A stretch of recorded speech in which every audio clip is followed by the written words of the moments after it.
The supply ship Mr. Leroy is usually making runs to rigs that produce oil. Now it's shipping supplies to the vessels charged with stopping the crude.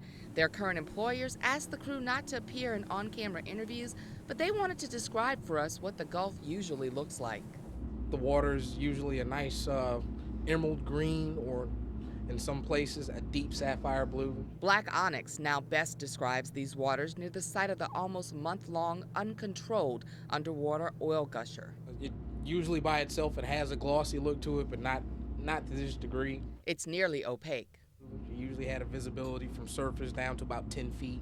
You probably see schools of fish. You come out here at the right time, you might see some whales, sea turtles. I mean, there's a number of different things that you can see on the surface out here. But not right now. As we rode deeper into the spill, we expected the strong smell of oil. At first, there was a faint odor similar to what we've smelled as far inland as the city of New Orleans. But after a while, even that wasn't noticeable. What was missing? The typical smell of salt and sea. As far as you see the fleet, the flotilla in the back, you would rarely see anything of that magnitude out here. What you're seeing is a very significant response to a very significant event. The boat took us within a third of a mile of the vessel, getting the most attention recently. Over my shoulder right now, we're seeing the Transocean Enterprise. This is the ship that's helping to bring that oil up that we've been hearing about being collected from down at the leaking well site and siphoned into the ship. We have the bright flare, and that's where they're burning off the gas.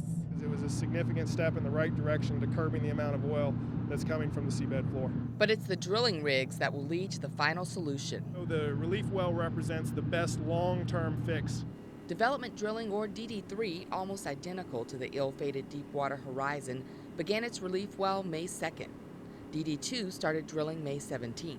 We're about 4.5 miles away from the site where the actual spill is, where they're drilling the wells in the relief well. This is more of what I really expected to see as far as an oil slick is concerned. This very inky black color, you can really see it getting kicked up in the wake from the ship. Not so much of the dispersant involved here. This is the crude oil that we're actually seeing, and those bright sheen where we're getting the rainbow slick in there. The skimmers worked on the heavy oil sheen.